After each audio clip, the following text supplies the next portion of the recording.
Human rights is, geez, that's a good question. Human rights. Oh, that's a tough one. Wow.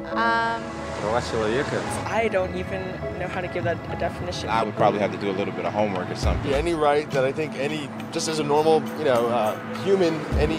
The rights that humans have? Oh, that's a very large debate. Menneskerettigheder kan betyde mange ting. Tú le puedes preguntar a 20 personas y te van a dar 20 diferentes opiniones. Non saprei, una domanda complicatissima. I guess we just take them for granted that they're there, but we don't even consider what they are.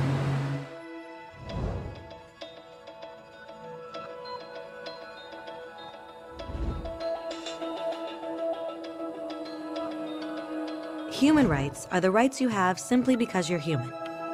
It's how you instinctively expect and deserve to be treated as a person, like the right to live freely, to speak your mind, and to be treated as an equal. There are many kinds of rights. Most apply to a certain group. But human rights are the only ones that apply to absolutely everyone, everywhere. That means kids, old people, poor people, basketball players, garbage men, rappers, teachers, Africans, Indians, Albanians, Christians, Muslims, Kabbalists, atheists, your mom, your dad, your next door neighbor, and you all have the exact same human rights. In other words, they're universal. But the question remains, what are they? Name the human rights? What the human rights are? The right to live. Equality between all peoples. Right to religion, the right to... Is there supposed to be a list somewhere I should be aware of? According to the United Nations, there are a total of 30 human rights, which are usually lumped together and called simply human rights. They're all listed out in the Universal Declaration of Human Rights, which is the world's most widely accepted document on the subject. But it was a long time in coming. At first, there were no human rights. If you were in with the right crowd, you were safe. If you weren't, well, you weren't. But then a guy named Cyrus the Great decided to change all that. After conquering Babylon, he did something completely revolutionary. He announced that all slaves were free to go. He also said people had the freedom to choose their religion, no matter what crowd they were a part of. They documented his words on a clay tablet known as the Cyrus Cylinder. And just like that, human rights were born. The idea spread quickly to Greece, to India, and eventually to Rome. They noticed that people naturally followed certain laws, even if they weren't told to. They called this natural law, but it kept getting trampled on by those in power. Not until 1,000 years later in England did they finally get a king to agree that no one can overrule the rights of the people, not even a king. People's rights were finally recognized, and they were now safe from those in power. Kind of. It still took a bunch of British rebels declaring their independence before the king got the point that all men are created equal. Which isn't to say he liked the idea, but he couldn't stop them, and America was born. The French immediately followed with their own revolution for their own rights. Their list was even longer, and they insisted that these rights weren't just made up. They were natural.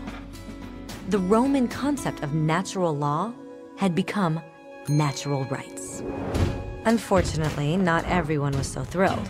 In France, a general named Napoleon decided to overthrow the new French democracy and crown himself emperor of the world. He almost succeeded, but the countries of Europe joined forces and defeated him. Human rights was again a hot topic. They drew up international agreements, broadly granting many rights across Europe. But only across Europe. The rest of the world somehow still didn't qualify.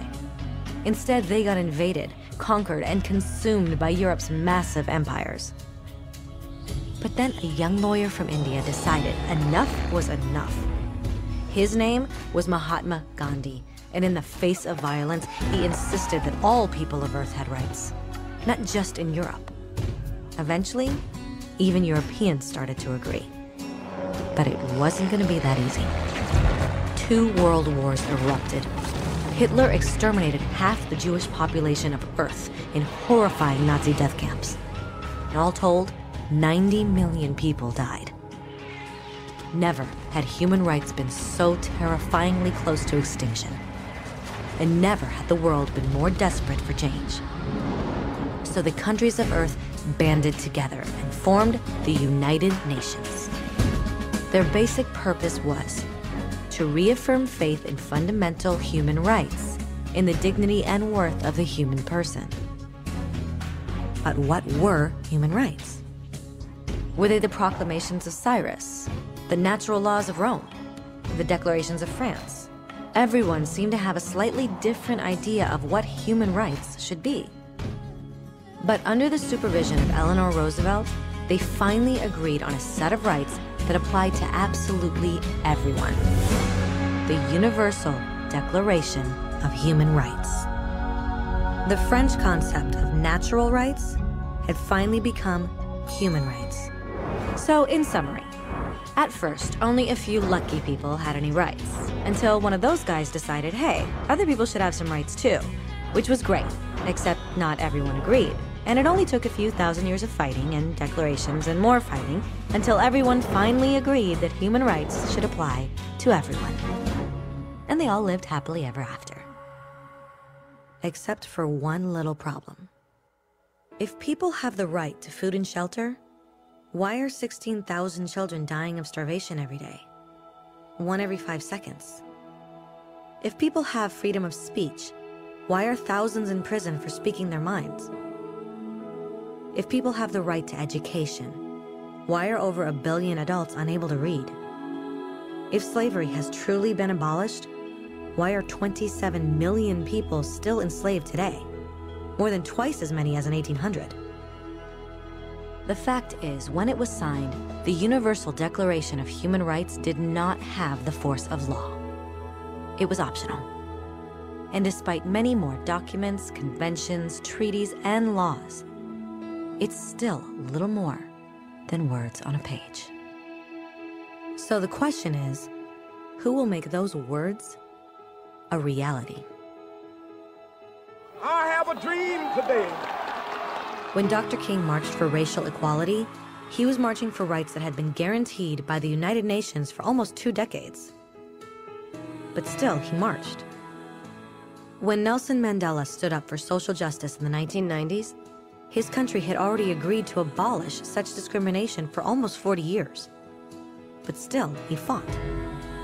Those who fight today against torture, poverty, and discrimination are not giants or superheroes. They're people. Kids, mothers, fathers, teachers. Free-thinking individuals who refuse to be silent. Who realize that human rights are not a history lesson. They're not words on a page. They're not speeches or commercials or PR campaigns. They are the choices we make every day as human beings. They are the responsibility we all share to respect each other, to help each other, and to protect those in need. As Eleanor Roosevelt said, where, after all, do universal human rights begin? In small places close to home. So close and so small that they cannot be seen on any maps of the world. Yet they are the world of the individual person, the neighborhood he lives in, the school or college he attends, the factory, farm, or office where he works.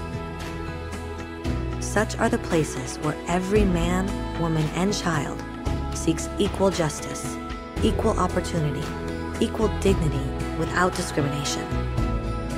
Unless these rights have meaning there, they have little meaning anywhere.